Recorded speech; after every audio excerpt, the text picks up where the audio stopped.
The family that vacations together stays together. At least, that was the plan. Except now, the dastardly desk clerk is saying he can't confirm your connecting rooms. Wait, what? That's right, ma'am. You have rooms 201 and 709. No, we cannot be 5 floors away from our kids. The doors have double locks. They'll be fine. When you want connecting rooms confirmed before you arrive, it matters where you stay. Welcome to Hilton. I see your connecting rooms are already confirmed. Hilton, for the stay. You're listening to Away with Words, the show about language and how we use it. I'm Grant Barrett. And I'm Martha Barnett. In English, if we're saying a casual goodbye, we might say, "See you later, alligator." After a while, crocodile. And it turns out that there are lovely rhyming goodbyes like that in several different languages. For example, in Spanish, you might say, "Ciao, pescado," which means bye, fish. And in Dutch, you say, "Adieu, paraplu," which means... Oh, I hear the French in that. Yeah? Goodbye, umbrella. Yes. That may have been popularized by a Dutch sportscaster. Adieu, paraplu. And in French, there's one that goes, "À plus dans le bus." See you later on the bus. Yeah. But one of my favorites is in Swedish. It goes, "Tack och hej, leverpastej." Thank you, goodbye, liver pate. That's really good. You know, there are more verses to the "See you later, alligator, after a while, crocodile," but they don't make any sense either. There's one like, "If you beg, said the egg." I didn't know that. Yeah. "In a few," said the stew. Well, they're all food related. I don't know why. Well, I know that there are lots and lots and lots of these, and we would love to hear about them from you. So send them to words@waywardradio.org. Or if you want to talk about any aspect of language, give us a call, 877-929-9673. Hi there, you have a way with words. Hi, this is Linda Wheatley. I'm calling from Greensboro, North Carolina. Hi, Linda. Welcome to the show. Well, there was a thought or a word, a couple words, if I can just share them. Yeah, sure. One is voluntold. The word voluntold. Oh, yes, yeah. yes. Did you want to tell us more about that? Well, I didn't coin it myself, but one of my coworkers did. Before I retired from the school district, I worked as a speech pathologist, and my coworker and we were at our meeting that we usually have with our principal at the beginning of the week, and so she was looking for volunteers for bus duty. I think bus duty or lunch duty, something like that. So there was a group of us there, teachers there, but nobody volunteered. So she said, "Well, so-and-so, then you will do bus duty." And so my coworker said, "Oh, you just got voluntold." Well, I thought that was pretty cool. That was pretty cool. You just got voluntold. All of our military listeners, people with military service, are all going, because that's incredibly common in the military. Sometimes it's just a passing comment from your commanding officer, but you had better well understand that it is a command that you need to, do whatever it is that they just happen to mention in passing. Absolutely. Sometimes they pick you for a duty in your off hours, in your free days, so like a public relations event or something like that. But yeah, That's and you said you had something else that you wanted to bring up? Yes. There's another word. Again, I didn't coin this one, and it's swallowship. And swallowship, that's when you're eating your meal, you're enjoying a meal with someone, friends or family, and you are fellowshipping as well. So we call that swallowship. Oh, it's Eating together. Linda, I appreciate the explanation because that was starting to sound really painful when you first said the word. I was thinking of a ship in a bottle or something. Right. Ouch. Yes, that was coined by a friend of ours in Williamsport, Pennsylvania, where we used to live. And then the final one, this is the one that I coined, okay? Yeah. All right. It's smart attack. Smart attack. Have you heard that before? Smart Smart attack. attack. Like not a heart attack, but a smart attack. What is that? Smart attack. Well, for my students, whenever they got the correct answer or they came up with a really great idea, I would say you just had a smart attack. And they would Oh, just yeah. giggle and giggle. So, yeah. So, I was just thinking of that moment when kids get so excited when they know they're right and they get fidgety in their seats and their hand goes up and they go, ooh, ooh, ooh, and they just want to tell you. that's right. That's right. And I said, you're right. You just had a smart attack. So they were like, yes, Miss Whitney, yes. So, Linda, that's a good one. That's a really good one. I can just picture it. I bet you were a great teacher. You sound like you've got a warm heart and a kind spirit. oh, thank you. Thank you. I love my babies. I really did. I And call Linda, them my babies. oh, that's so sweet. I bet you never had to be voluntold. Look, often I was voluntold. That still happens in my life. That still happens. So, Oh, thank you for sharing these words. We really appreciate it, Linda. oh, thank you for the opportunity to share All with right. everyone. All right. Take care. Thanks for listening. Bye-bye. Okay. Bye bye. 877-929-9673. Email words@waywardradio.org. Hello, you have a way with words. Hey, Grant, this is Zach from Santa Barbara. Hi, Zach. Welcome to the show. Hi, thanks for having me. So I'm calling today about the use of the word right. I feel like I've noticed a trend in the use of the word right in a rhetorical sense. In the middle of some sort of monologue when someone's speaking, and the speaker wants to come off as if something that they're saying is fact and everything that they're describing before then, and then they keep going right after without pausing to let somebody come in and say, oh, wait, maybe there is some room for discussion there. And they keep going as if everyone's on the same page. Can you give us like a more specific example? Yeah. So we all know that chocolate is the best flavor of ice cream, right? Therefore, we're not going to be carrying it at the grocery store for the rest of the month. So the way you said that was, we all agree that chocolate's the best flavor of ice cream, right? And then you continued and you didn't give me and Martha a chance to say, no, strawberry or no, vanilla. Exactly. Yes. Thank you. And I feel like I hear it a lot in politics and in discussions and maybe courses and lectures and stuff like that. And I'm wondering if it's maybe like a new use of that word or a new way that people are using that to describe something. I feel like I hadn't heard it so much when I was younger. Maybe I'm just noticing it more now. Well, I don't know if it's newer, but it's what we call in linguistics a tag question. It's sort of like the expression "you know," which can be used a whole lot of different ways, and linguists love picking apart all the different ways that a tag question like "right" can be used, because sometimes "you know" or "right" can be an attempt. I said "you know," didn't I? It can be. Yeah. It can be an attempt to build camaraderie, or maybe the speaker's trying to get the listener to accept the speaker's statement as a matter of mutual knowledge, like that statement about the chocolate, or there I go again. You and I can agree that water is wet, right? And sometimes right can function as a floor-yielding device. You might say, for example, today's staff meeting is at 4:00, right? And then you answer with the correct answer. But I think what you're talking about, I don't know, to me, it feels more like a device for holding the floor or a way of asserting that the speaker surely is correct. And I understand what you're saying. You take a breath because you want to respond to that question, but you don't get the chance. Is that what you're talking about? You are spot on in describing it better than I could. And you just keep going, and you're like, wait, well, maybe there is room for discussion, but it just keeps on going. And it's, like you said, it's not like, oh, you were at the grocery store last night, right? It's very much like you were describing it, somebody in their monologue and a way to keep holding the floor. It's interesting, Zach, because I have caught myself doing that from time to time. When I listen back to the show, sometimes I do that. And I, of course, I just caught myself saying, again. So I think the point that you and I can agree on is that if there's an overuse of that, then it is distracting, right? It takes, right? Yeah. It takes away from it. It's distracting, right, Zach?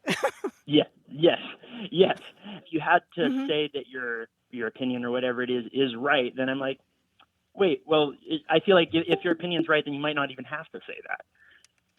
So I feel like it almost cheapens it for me sometimes. Right. That's interesting. So there are a lot of different ways to say right. We're all agreed on that, right? Correct. Right. Correct. But there are a lot of different. So this is a prejudicial sentence tag. This is one where you are kind of forcing your opinion on the other interlocutors, to use a specialty term. You're forcing Yeah. them into this mode of thinking that were you a fair interlocutor, whether you actually having a fair discussion, you would have given them an opportunity to speak their mind. Right. Correct. Yeah. Right. But let's talk about those other uses of right that don't follow it. So one of the ways we use right or similar words is to help the speaker refocus their thoughts. It isn't for the other people. It's for the one who's talking. They just need that little bit of pause to give them a second to put their next words in order before they come out of their mouths. There's also things like it helps them keep the listener's attention. That word right can gather in everyone who's there and have them focus their eyes and ears a little more carefully on what comes next. And it sometimes helps the speaker keep the rhythm and the timing of what they're saying so it comes out in just the right way. So maybe there's a big reveal that's about to come, or a punchline that's going to happen, and it can really hit that zinger, hit that note exactly right. Yeah, so there are lots of different ways to use that term right. And I think what you're zeroing in on, Zach, is just the overuse, just when you hear it after every sentence or every other sentence. And then it kind of undermines what the speaker is saying if you get distracted by that. By the way, Zach, if you are one of the right sayers, or if anybody listening is one of the right sayers, a technique that some people use is to put a rubber band on their wrist. And when you hear yourself saying a word that for you is a unnecessary word that just keeps coming out of your mouth for no good reason, snap it. Just give yourself a little That's snap a good on the idea. wrist. And Yeah. you'll soon learn not to say that word. Yeah, or just pause. There you go. Yeah, I was thinking the amount of times I could have said the word right just while talking to you guys in this moment. And like, oh my gosh, how many times is this coming up? Well, Zach, we're really glad you called. Now, thanks for making us even more self-conscious. My apologies. Zach, it was a real pleasure. Thanks for calling. Thanks, folks. I appreciate it. Bye-bye. We'd love to hear how you've dealt with the word that you say all the time that you just want to stop saying all the time. How did you get yourself out of the habit? Let us know. 877-929-9673. Email words@waywardradio.org.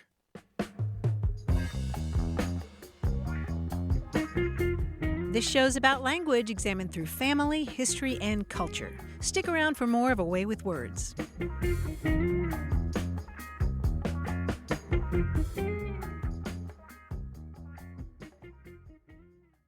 You're listening to A Way with Words, the show about language and how we use it. I'm Grant Barrett. And I'm Martha Barnett, and hark, who goes there? It's John Chinesky, Behold! our Hark. quiz guy. Behold. Hark, it's me. Hi, Martha. Hi, Grant. I'm sorry to interrupt your harking, but it is time for a quiz. So let's get started with this. Whenever I lose something, I often forget to look inside something else. Like I'll find my keys in my pants or the book I'm reading in the bag of groceries for some reason.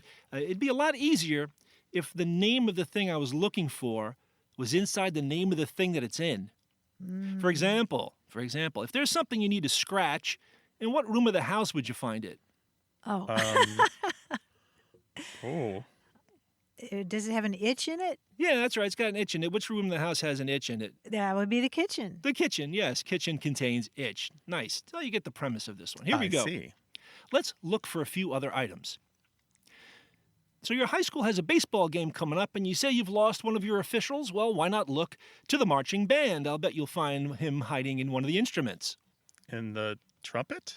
Yes, you'll find the ump in the trumpet. Tiny little ump, teeny, tiny little ump hiding in the trumpet. Now, in what planet would you find your lost collection of paintings and sculptures? Earth? Oh, on Mars? Yeah. No, not on Mars. Ars, A-R-S is Earth. Yeah. Well, Yeah, what about that? that's a Throw some Latin in there. A valid workaround, yes. But all of these are English, and all of them, by the way, are in the middle, not at the front or back of the word. Ah, okay. Oh, I see. Okay. Yeah. In the middle. Let's see. Upit. Jupiter. I don't know. How about Earth? How about Earth? Yes. What are we looking for? Art. You were looking for our art, and art is in Earth, yes. Now, if you're looking for a large wooden ship used to transport animals, what item of clothing should you examine? Let's see. So it's an ark and... Something really warm, I guess. Oh, yeah. Yeah. Yeah, I guess it would be a parka. Yeah, seasonal item of clothing, of course, the parka. Yes, the ark is right in the middle there. Suppose you're thirsty for... Yes, Martha? Sorry, go ahead. No, I was just thinking of jumper and ump, but never mind.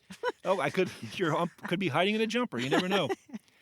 Similarly, if you want to pave your driveway, what continent should you search? Pave my driveway. What am I putting down? Am I putting tar? Yes. Yeah, so maybe Antarctica? Antarctica, yes. Now, Groucho said, outside of a dog, a book is a man's best friend. Inside of a dog, it's too dark to read. However, inside a certain breed of dog, you can find a cooking implement. Now, if you finish reading and you're ready to make dinner, that's useful. Wow. There's so many breeds of dogs, dude. Yeah, this could take a while. But how many common cooking implements are there? Well, there's the oodle and poodle. That's an implement. No, I'm kidding. A beagle has an eagle. What else? Spaniel? Spaniel, yes, a spaniel with a pan inside. Good, yes. Martha. Well done. Please be careful when examining your spaniel for a pan. Yeah. All right, I am finished for the day. Goodbye, you guys. Talk to you next week. Bye, John. Take care. Be well. Bye-bye. You too. You know, we do a lot of goofing around on this show, and it's even more fun when you join us. You can call us and say your piece, 877-929-9673, or send us your thoughts, questions, comments, stories, ideas to words@waywardradio.org.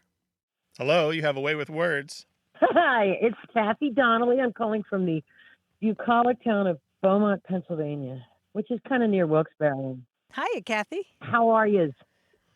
We're doing good. Thanks for great. asking. What's going What's up? on? I have a son who is currently dating a trans. See, that's the thing. They're not really. They decided they're just binary, that they're not really trans one or trans the other or anything really, which is fine. But I am having a hell of a time with the pronouns. The main reason is I think it's a brain thing. I swear to God I do, because this person looks and sounds like a woman, but they prefer either he or they. And they were visiting. They brought their child, who is a girl, age 10, up, and they were visiting. And the very first thing I did, talk about embarrassing yourself. The very first thing I did is I come down, and it's morning, and I say, "Good morning, ladies." And then I just wanted to die and kill myself and just jump into a big hole.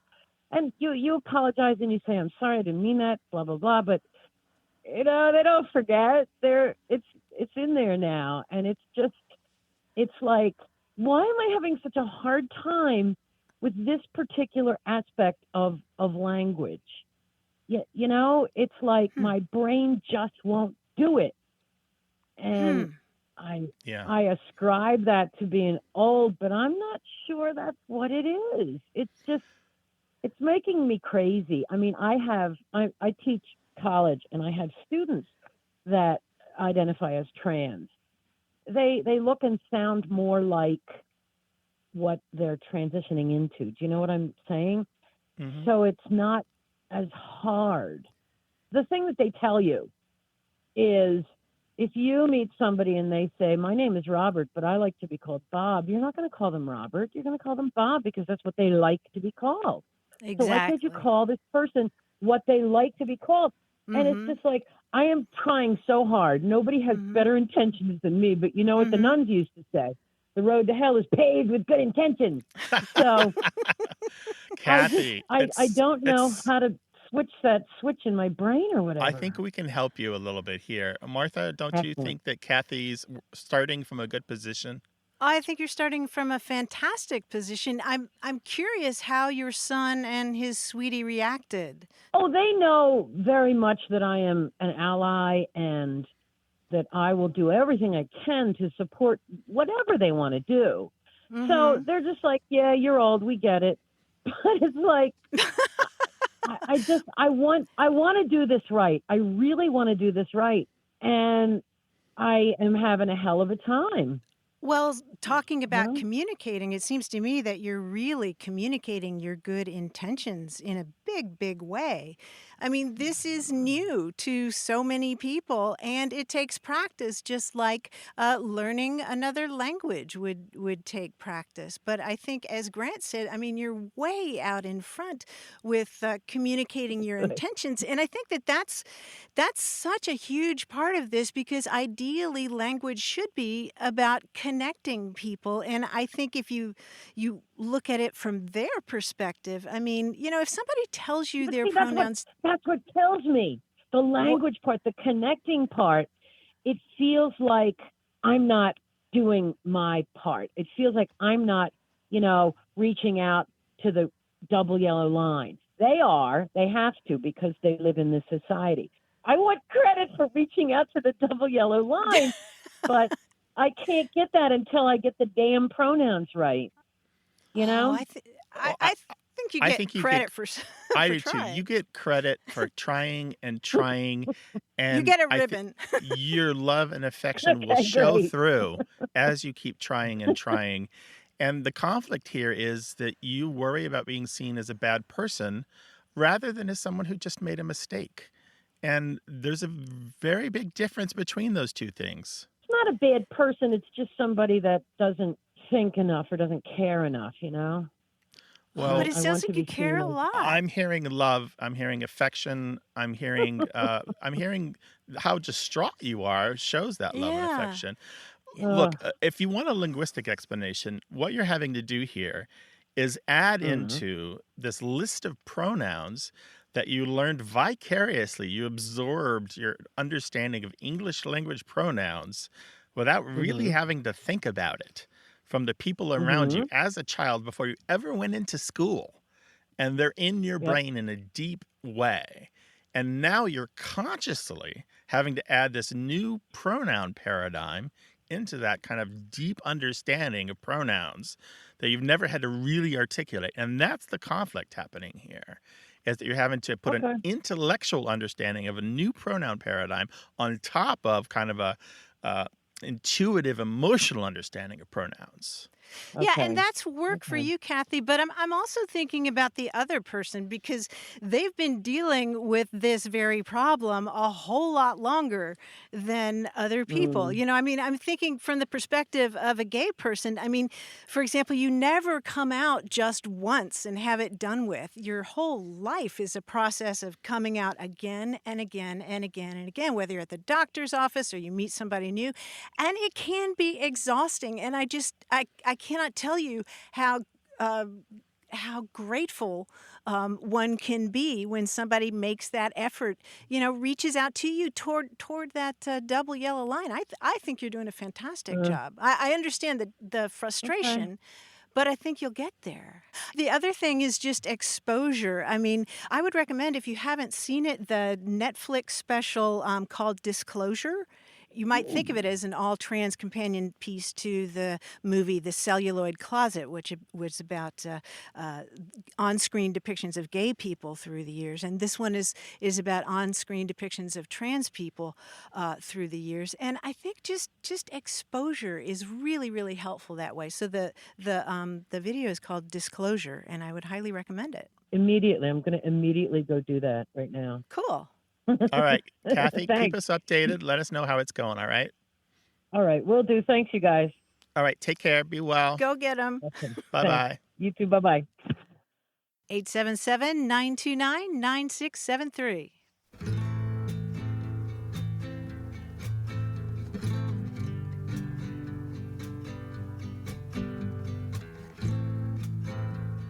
If you leave a job for some reason, you may end up having an exit interview with your boss, but more and more in business, people are having stay interviews or stay meetings. Stay meetings or stay interviews designed to see what the company can do to keep you on the job. Right. It's less of the boss giving you a performance review and telling you things. It's more of the boss asking you, how can we make this better? What would motivate you to stay? What would motivate you to leave? I like the idea. They're trying to keep you from being a part of what's being called the Great Resignation. Indeed, more and more people leaving their jobs. So I expect we're going to be hearing more about stay interviews and stay meetings. I like the idea. New lingo? Is there new lingo that's passed before your eyes? Share it with us. words@waywardradio.org. Hello, you have a way with words. Hello, this is Joseph Torsivia from Houma, Louisiana. Hi, Joseph. Welcome to the show. Hi, Joseph. Hi there. Thank you. Hello, Grant and Martha. How are you? All right. What's up? So I have a interesting story, and I didn't know if there's some other local dialect type of distances that folks would use, but I am in the Coast Guard, and I was stationed in Morgan City, Louisiana, and I was going out to an oil spill out in the Atchafalaya Basin, so real deep in Cajun country.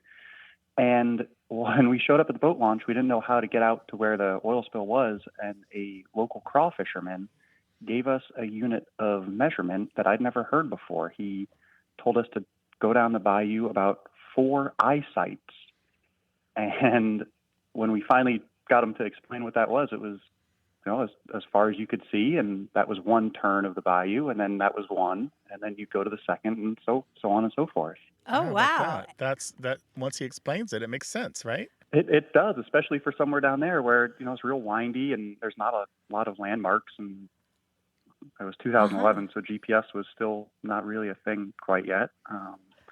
It was a pretty cool term. So he was actually using this seriously, right? Not just as a joke or something. No, absolutely. We were there in, official capacity, and he was giving us the best directions he could tell us.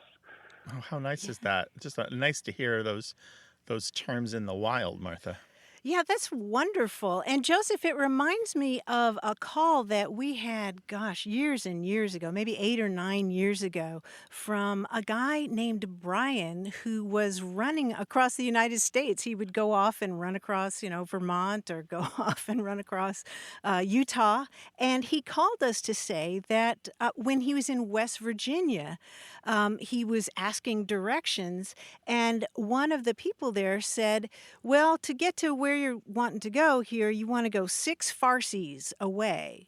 And he thought, Farsees? What are there Farsi speakers here? But then he realized that the guy was saying, go as far as you can see, and then go as far as you can see from there, and do that a total of 6 times, 6 Farsees. And that's always stuck with me. I've seen it mentioned a couple of other times, once in relation to West Virginia, and somebody else in upstate New York used that term, Farsi. So it sounds like the same thing, really, an eyesight or a Farsi, as far as you can see. It absolutely does. It's interesting how the terminology has changed a little bit, but it's still that same measurement of distance. Yeah, I don't know if it's changed or just coexisted, but Grant, we have lots of approximate measures of distance like that. I have a third one to toss in here. This is from a book, and they're talking about something they heard among the Pennsylvania Dutch.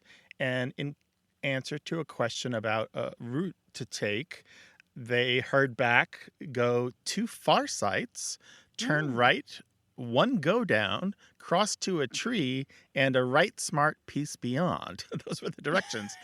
But a farsight is the same as an eyesight or a Farsi. So that's 3 different ways to say the same thing. So we've got a pattern here. Oh, that is pretty neat. We sure do. I'm wondering if GPSs are going to start doing that. In 400 meters, take wouldn't that be fun? Turn right and go 1 Farsi. But I would really love to hear if there are other people around the country or around the world who have similar expressions like that. Give us a call, 877-929-9673. We'd love to hear your unconventional measurements of distance. Joseph, this was an enlightening call, and we would love to hear anything else like this that you run across in your work for the Coast Guard. Absolutely. I'll be sure to send it along. Okay. Thank you for calling, and take care out there, all right? Thank you. You as well. You guys have a great day. All right. Be You well. too, Joseph. Bye-bye. Bye-bye. All right. Bye-bye. Martha, you mentioned other kinds of measurements, and Yeah. besides distance, we have things like talking about water or mud that is shoe mouth deep. Shoe mouth. Yeah. Is that where your shoe ends and your Yeah. Well, the ankle mouth of your starts? shoe where your ankle goes in. Or Ah. water that is straddle deep, that's kind of up to your crotch. Or among loggers, supposedly at one time they'd talk about things being an axe handle length. And one definition is it's a unit of length shorter than a hoop and a hauler.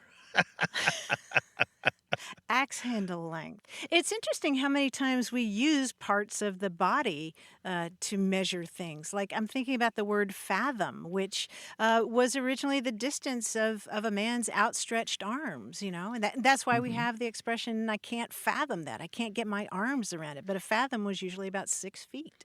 And then there's also the double fist, an amount equal to the size of putting your two fists together.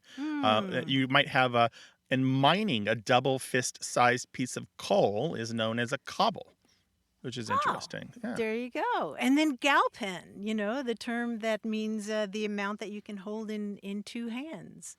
Galpen or yespen. We could go on all day about this. Well, we have an are. hour.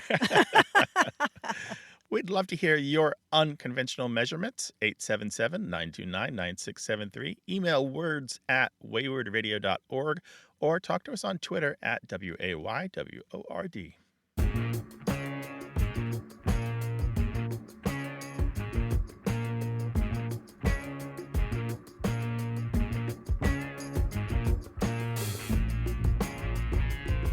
Grant, what kind of tomato really smells? A tomato, because it's on your feet. Your feet are stinky. I don't know. I don't know. A beefsteak tomato that's been left in the sun. Steak, rotting meat. I don't know. I don't know. What kind of tomato really smells? Roma. That's terrible. 877-929-9673. You're listening to Away with Words, the show about language and how we use it. I'm Grant Barrett. And I'm Martha Barnett. And Grant, I must thank you so much for that book you gave me a couple of weeks ago. You're welcome. Obviously, you know me too well because you gave me a 1955 glossary of Arctic and subarctic terms. And it is fantastic. Yeah, a glossary instead of a greeting card. That's the thing for Martha Barnett. It's a glossary of scientific and indigenous terms, primarily for military personnel, but boy, so much of it is so poetic. I mean, it has terms like sugar iceberg and tapioca snow and diamond dust. Ooh. Isn't that gorgeous? Yeah, diamond dust. Oh, I love it. What is that? That is precipitation of fine ice crystals falling directly from the atmosphere with no cloud formation present. Diamond dust. Yes, isn't that gorgeous? And tapioca snow, as you can guess, is just kind of snow pellets that look like tapioca. And a sugar iceberg is an iceberg composed of porous glacier ice. But let me share with you my favorite term in the whole book. It's nieve penitente. And that's Spanish for penitent snow. If that's not something you could write a poem about, I don't know. Penitent I'm not snow. sure how I would interpret that. Penitent snow. What could that mean? Well, look it up on the internet because there are gorgeous photos of penitent snow. I spent half an hour just looking at those. Penitent snow refers to spikes or pinnacles of ice that are produced when a snowbank or a glacier melts in an uneven way. And you see this especially in the high altitudes along the border of Chile and Argentina. And it's called nieve penitente, which means penitent snow in Spanish, because it recalls the image of all these penitent people, repenting for their sins, kneeling across the landscape. Or it might also come from the fact that certain religious orders during Spanish Holy Week, march through the streets, and they have these tall, pointed habits. You can see pictures of those too. And I think it's just such a gorgeous term, penitent snow. Wow, and it's so culturally important. That's why it's opaque to me, because it's not a part of my experience. I haven't seen the ice feature, and I don't know that the religious order. It's so interesting. Yes, and then once you do, it all becomes legible. It reminds me of you and I have both spent some time in the desert here in Southern California, and at first it looks, it just all kind of looks the same, but over time you start to see more and more features and recognize them, and it becomes more specific, and you start to realize that there's this near infinite variety of features out there. I'm glad that you enjoyed this book, Martha. Well, I am too. So again, that's the Glossary of Arctic and Subarctic Terms. It's from 1955. It's dated in a lot of ways, but I still really enjoyed it. And I think it'd be great for a poet just to page through and get some ideas. We love it when you share the words of your hobbies and your jobs and your histories with us. If there's a glossary or dictionary or some little word list that you've been saving, we'd love to learn more about it and share it with everyone else. Send it to us in email, words@waywardradio.org, or talk to us on the telephone, 877-929-9673. That's toll free in the U.S. and Canada. Hello, you have a way with words. Hi, this is Nikki calling from Northampton, Massachusetts. Hey, Nikki. NoHo, welcome to the show. Hi, Nikki. Thank you. Hi. Well, I have this, it's kind of a mystery. It's a term that my dad used to use with us when we were little and while we were growing up. And it is something that has stuck with me, and I use it.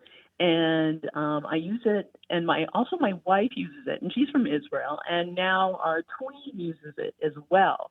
And I was always wondering what the origin of the word was. Was it something that my dad made up? Was it something that he kind of picked up based upon where he grew up?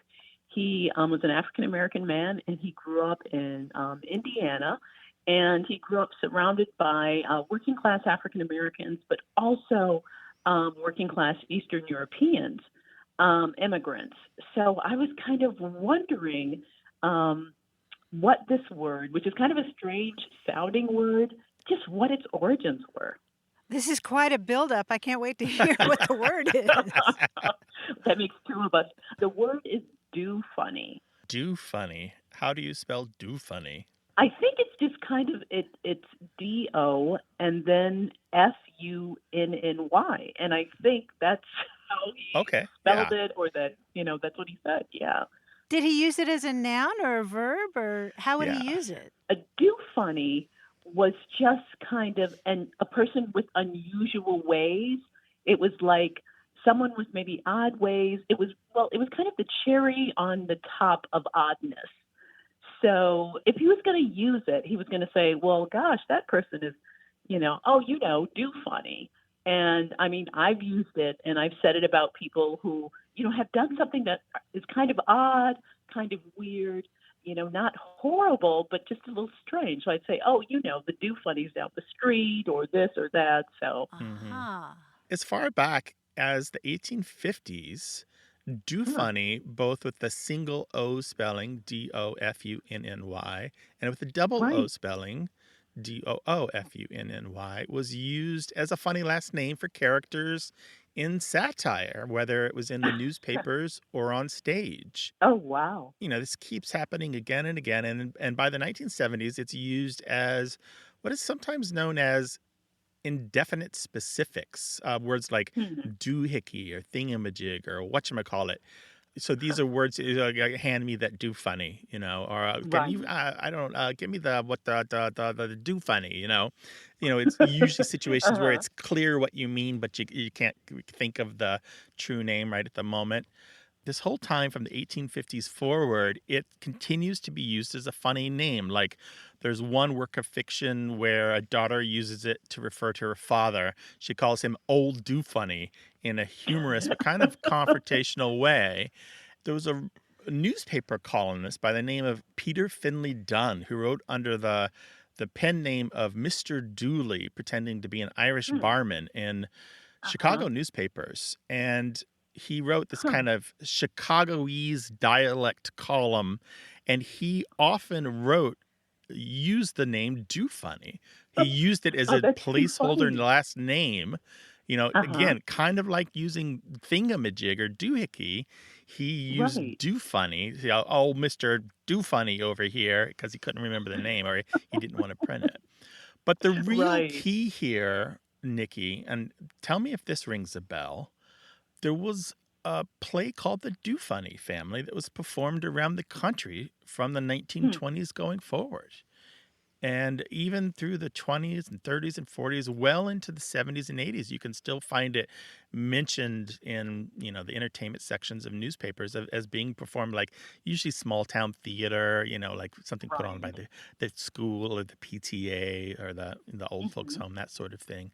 And it was broad humor and slapstick gags, lots of running around, farcical stuff, singing old songs with new silly lyrics. People wearing clothes that are too big or too small, and that definitely sounds like something that would be in the Do Funny universe that I was that I was afforded to growing up. Yeah, that name of the play is pretty much of a trailer right there. Yeah, the Do Funny Family. So, I mean, according to what I see in the listings in the newspaper, this play was widely presented across the country, and I would not be surprised if this is the kind of the place where Do Funny, meaning a goofy person, was popularized. And it's possible that's where your father picked it up. But there's another element here. You mentioned the African-American connection. There is a use of Do Funny used in the Black community to refer to a gay man. And I wonder if he had that meaning as well. And for him, it just meant somebody who was out of the usual or out of the ordinary. You know what? It could have. My brother and sister and I kind of debated this. And my brother said, well, he did say funny. He didn't put the do funny on it when he spoke of certain things, but certain other things he did put do funny on. And he would never mean it as anything malicious or anything to kind of, you know, to hurt anyone. He would always mean it as if somebody... okay, what is that person doing? They're just acting like a do funny. So it's, you know, it was probably picked up when he was younger from all of these elements, which is actually really, really fascinating to me. And I can't wait for my siblings to hear that. Yeah, it's possible it was just floating the ether, and none of these sources are where he picked it up. He could have just learned it from somebody else. But that's what we know about Do Funny. It does have 150 years plus of history being used as a goofy last name. Oh, that's so interesting. Yeah, Nikki, that's one heck of a linguistic heirloom. I'm glad you're carrying it on. Thank you very much. Yeah, I am too. And I'm so grateful to you both. Thank you so much for helping me with that. Well, thank you for your call, and thanks for listening. Take care now. Bye-bye. Thanks, Nikki. Okay, thank you. Bye-bye. Bye-bye. So when you're filling out your will, put a codicil in the back that includes the words your children are going to inherit from you, and send that list to us. Email words@waywardradio.org.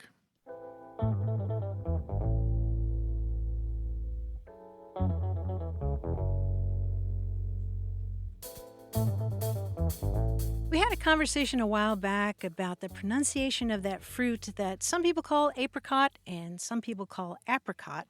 Well, we heard from Alec McLean, who grew up in the Santa Clara Valley long before it became Silicon Valley.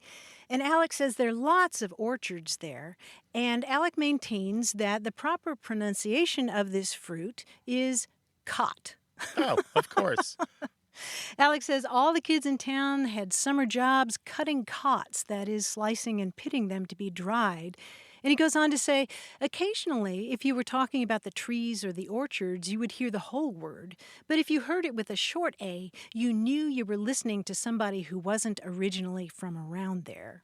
meaning that they all said apricot. Yeah. Apricot. And apricot was for outsiders. I guess so. I don't know what I say. I still don't know, even after that conversation we had. We've talked about this before. You and I, our speech is so messed up because we try things on all the time. Yes, we are just mutts. Yeah, we're too influenced by what we read and hear from others. Yeah, well, I think cot is really handy. I'm just going to start saying, yeah, can I have a few cots? Because you can have things like plum cots, which are crossbred. Oh, there you go. Yeah, so as a combining form, it already exists. 877-929-9673. Hello, you have a way with words. Hi, my name is Dan, and I'm calling from Elmira, New York. Hi, Dan. Welcome to the show. Hi, Dan. Thank What's you. up? Well, I'm calling about something that I call structural onomatopoeia, and I was wondering if you could help me with whether this is a real thing or not. Structural onomatopoeia. Okay, help us out with what that is. Well, unlike regular onomatopoeia, where the sound would suggest a meaning, in structural onomatopoeia, the structure or the architecture, the anatomy of the word would suggest a meaning. I imagine you want an example. Yes, please. So, probably 3 or 4 decades ago, I just realized that the word polysyllabic is pleasingly polysyllabic. And it got me wondering about whether whoever coins a word, if they ever take into consideration the structure of the word when they're crafting it. So since then, every once in a while, I would just hear a word or read a word and realize that there was something about the structure of the word that would suggest a meaning. And so a few examples, radar as a palindrome sort of reflects forward and backward on itself the way a radar does. Oh, yeah. I was just talking to my son, and he mentioned that his girlfriend said that the word bed resembles a bed. Right, yeah, that's a famous one. The best one that I've ever heard is the word level, which is a palindrome with a fulcrum in the middle. The V is the fulcrum. Gotcha. Right, right. I'm wondering if this is a thing, if there's a word for it, apart from my awkward construction, and if you have any other examples. I have a couple of thoughts about this. Some people have suggested the word llama in lowercase letters, which sort of looks like, the first 2 L's look like the neck of the llama, and then there's the body behind it. And I've even seen people talking about how the word dog, again, in lowercase letters, if you kind of squint, it kind of looks like maybe a little dog curled up. Maybe. But what about the word giraffe? Does that resemble a giraffe in any way? I thought about that, but I thought it was a bit of a stretch. No, I think that looks like a python that swallowed something, actually, if you think about it. But there's a really big difference between this and onomatopoeia. As you suggested, onomatopoeia involves words that are formed specifically because they imitate a sound, like buzz or whoosh or something like that. Right.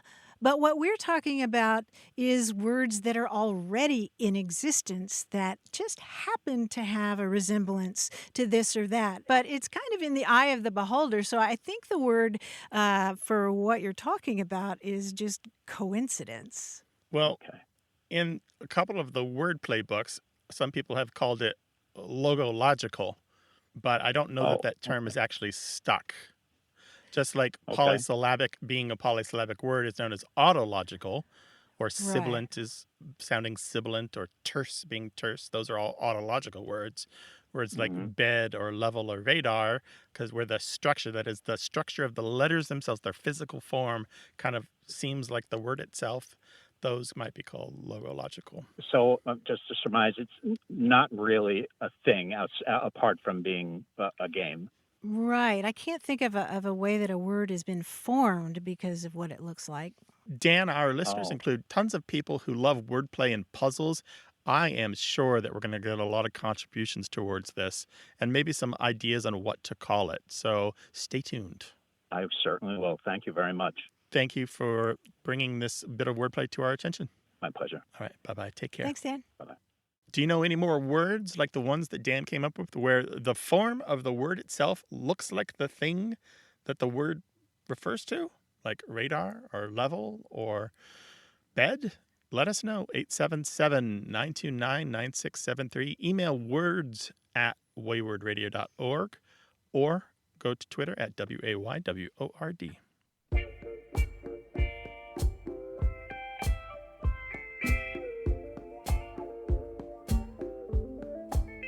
We've adopted into English the word siesta, which means a little nap. But if you go to Mexico, sometimes you'll hear people talking about taking a coyotito. And coyotito means a little coyote. And they're referring to the fact that coyotes are nocturnal animals. And so you might echar un coyotito. You might take a little coyote nap. That's very sweet, actually. Yeah, I like it. Just curl up and, I guess if you're taking a coyotito in the office, you're going to do that out of sight of your boss, like a coyote would. 877-929-9673. Thanks to senior producer Stephanie Levine, editor Tim Felton, and production assistant Rachel Elizabeth Weisler. You can send us messages, subscribe to the podcast and newsletter, and catch up on hundreds of past episodes at waywardradio.org.